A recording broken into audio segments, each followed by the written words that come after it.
دوسری بات،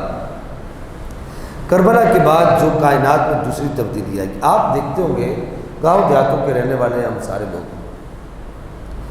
آپ دیکھتے ہوں گے کہ جس وقت سورج غروب ہو ہوتا ہے تو سورج کے غروب ہوتے وقت اور سورج کے غروب ہونے کے بعد کربلا کے بعد جو دوسری تبدیلی آئی وہ یہ تھی جو میں ابھی عرض کرنے لگا ہوں۔ سورج کے غروب ہونے کے وقت اور سورج کے غروب ہونے کے بعد، یہ امام بیہقی نے شواہد النبوہ کے اندر اس بات کو نقل کیے۔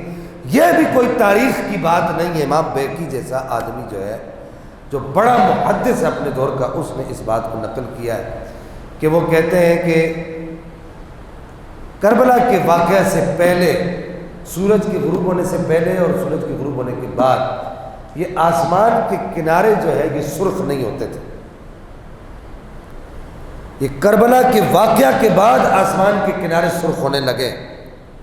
اس سے پہلے یہ آسمان کے کنارے سرخ نہیں ہوتے تھے۔ اور اس روایت کو بھی امام بیہقی نے شواہد النبوہ کے اندر جگہ دی ہے کہ آپ فرماتے ہیں کہ جس دن امام علی مقام کو شہید کیا گیا، اس دن سے لے کے آگے 3 دن تک پوری دنیا میں اندھیرا چھا گیا اور آسمان سرخ نظر آتا تھا۔ تو یہ سرخی جو ہے 3 دن تک پورے آسمان میں باقی رہی، اور پھر اس کے بعد یہ آسمان کے کناروں پر اس سرخی کو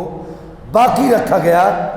اب دیکھیے کہ یہ جو سرخی ہے، اس کی ایک اور مثال دے دوں، اسی طریقے سے امام بیہقی نے اور دیگر محدثین نے اور تقریباً سارے مؤرخین نے اس روایت کو بھی نقل کیا ہے کہ جس طرح آسمان سرخ ہوا اور 3 دن تک اندھیرا چھایا رہا اور پوری کائنات کے اندر وہ ایک کیفیت ایسی رہی، اور پھر اس کے بعد جو ہے وہ 3 دن کے بعد اندھیرا چھٹا، آسمان کی سرخی ختم ہوئی، لیکن اس کے کناروں پر اللہ تعالیٰ نے سرخی کو باقی رکھ دیا۔ اسی طرح ایک تبدیلی کائنات میں یہ بھی آئی اسی طرح کی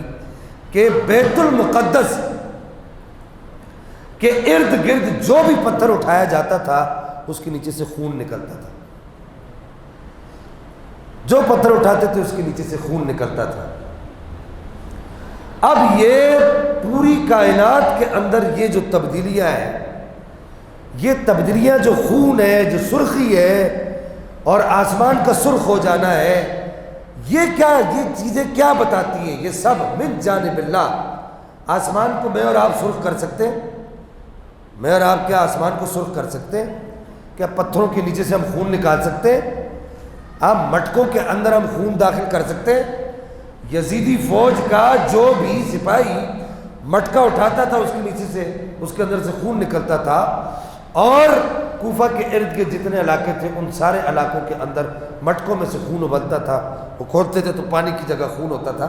تو یہ جو خون ہے، خون میں جو آپ کو کہنا چاہ رہا ہوں، یہ کس بات پہ دلالت کرتا ہے؟ خون اس بات پہ دلالت کرتا ہے، پہلی بات تو یہ کہ یہ انسان کے بس کا کام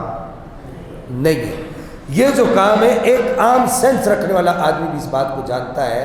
ایک عام سینس رکھنے والا آدمی بھی جانتا ہے کہ یہ من جانب اللہ ہوتا ہے۔ تو اس کا مطلب یہ کہ یہ جو خون ہوتا ہے یہ کسی واقعہ کے غیر معمولی ہونے پر دلالت کرتا ہے، یعنی معمولی ہونے کی بات نہیں کرتا، کہتے ہیں یہ غیر معمولی بات ہے، یہ معمول سے ہٹ کر بات ہے۔ تو یہ جب اتنا بڑا یہ واقعہ سانحہ، جس کے بعد اتنی بڑی تبدیلیاں کائنات کے اندر آئی، تو یہ خون ہونا، سرخی ہونا، یہ دلالت کرتا ہے کہ اس پر اللہ تعالیٰ کی ناراضگی ضرور ہے، اور وہ آج تک قائم ہے اور یہ قیامت تک قائم رہے گی۔ یہ ناراضگی کبھی ختم اللہ تعالیٰ کی نہیں ہوگی کہ لوگوں نے نبی کے دنیا سے جانے کے بعد، ابھی نبی کے 50 سال بھی نہیں گزرے تھے،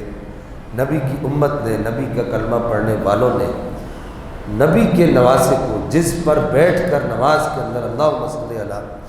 محمد وعلی آل محمد یہ پڑھتے ہیں نماز کے اندر، اس نواسے کو ذبح کر دیا، اس کے پورے کنبے کو ذبح کر دیا۔ تو یہ خدا کی ناراضگی تو ہے۔ اب جو لوگ یہ کہتے ہیں کہ جی نہیں جائے، یہ تم لوگ غلط کرتے ہو تو ایسے نہیں کرنا چاہیے، یہ جو سارے واقعات ہیں، یہ جو میں نے آپ کو بتایا، یہ سب کیا بتاتے ہیں کہ اللہ جل مجد الکریم کی نگاہ میں قتل حسین کی کیا قدر ہے،